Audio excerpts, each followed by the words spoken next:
On today's episode, we found where your cats went to, As you can see, people give them some water. and Whitewalker shows off his new accessories. Guys, an update on the Honda XR150l. What a beautiful day at the beach. We're here at Uvongo beach today. As you can see, there's not much going on again for some reason. Probably because it's during the week. But yeah, this is what Uvongo beach looks like. That side's the main parking. There's not really, I think there's a way if you go over there to get across onto the beach over the rocks and stuff through a little river. But that side is the best side to park if you're wanting to gain easy access to the beach. This side's the pier, and yeah, I thought I'm just gonna share with you guys this beautiful morning. Just take a moment to take this all in. Yeah. So beautiful.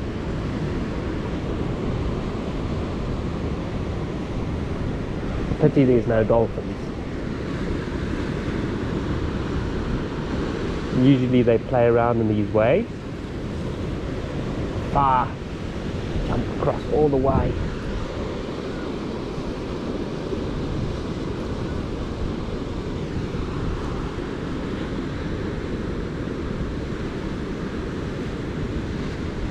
Okay, but enough of that.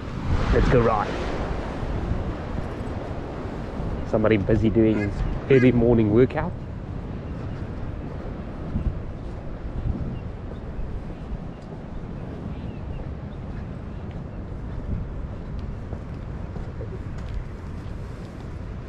Hey, doing some push-ups, eh? Yeah.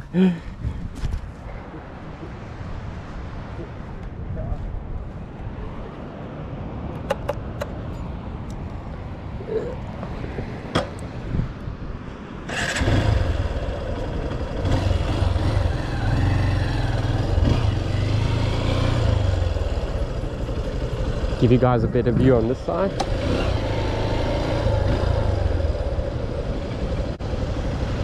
There's pier.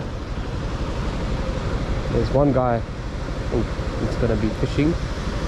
Usually there's like maybe 3 or 4 guys on the pier every morning trying to catch some fish, or they're fish based.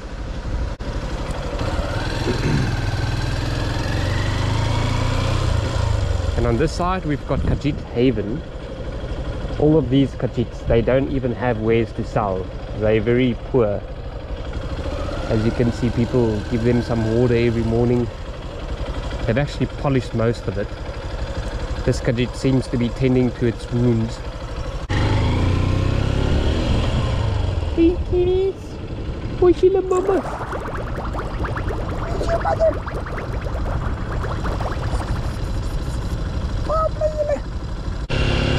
So yeah, I thought I'm just going to give you guys a little bit of an update on Whitewalker. It's got a new ProTaper handlebar. It's a lot more rigid, 28mm diameter. This is the CR Mid, I believe. It's got new hand guards from Twisted Trails.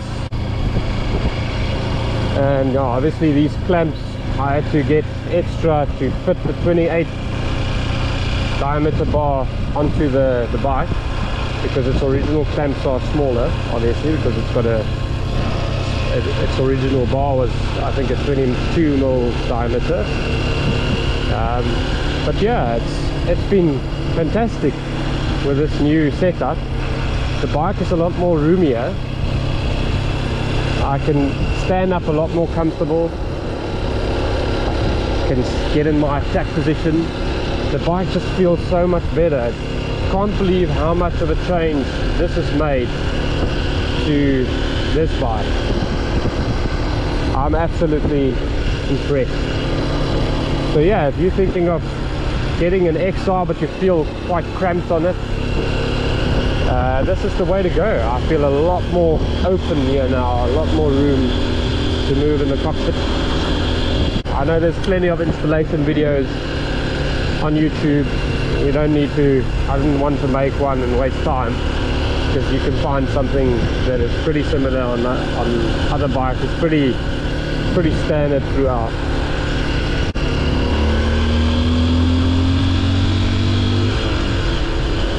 See, this setup was absolutely crucial for me because I need to get people riding, and when you teach noobs, if they drop the bike, at least I can save some levers.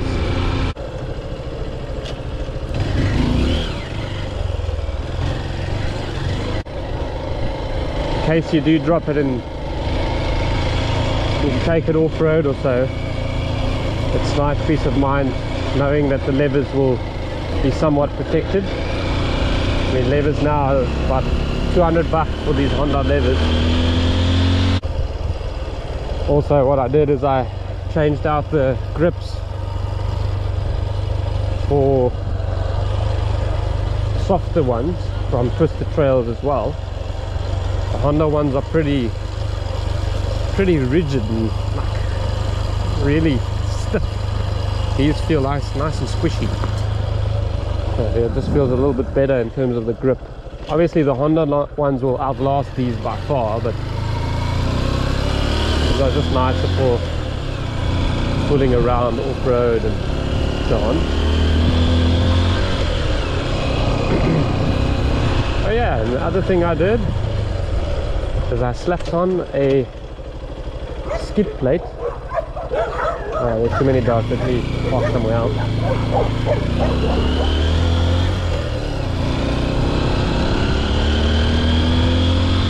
I got one made at Margate Engineering.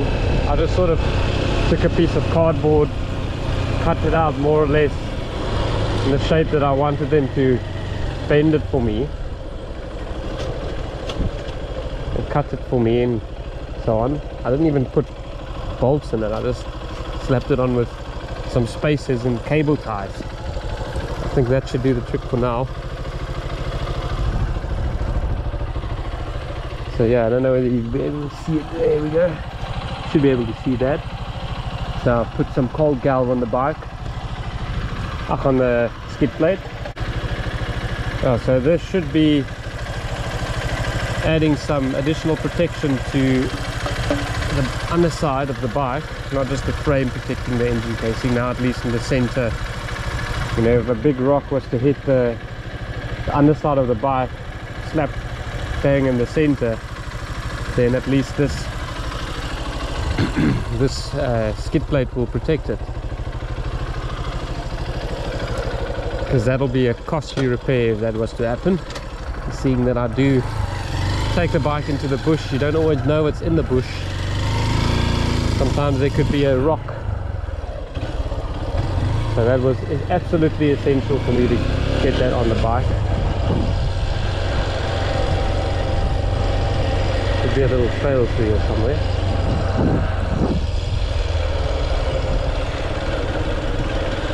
No, not really. There's one over here.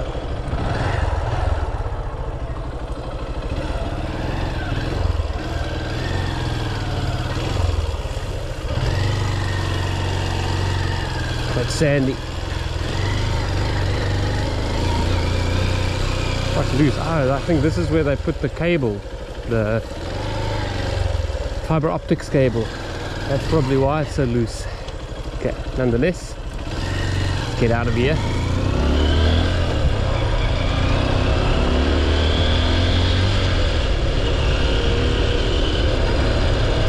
Another thing I slapped on here is one of these comfort wrist cruise little pads. I 3D printed this one, and it seems to work nice. So when your hand gets tired, you just sort of push down on it with your wrist and you keep going. You just kept the ball going.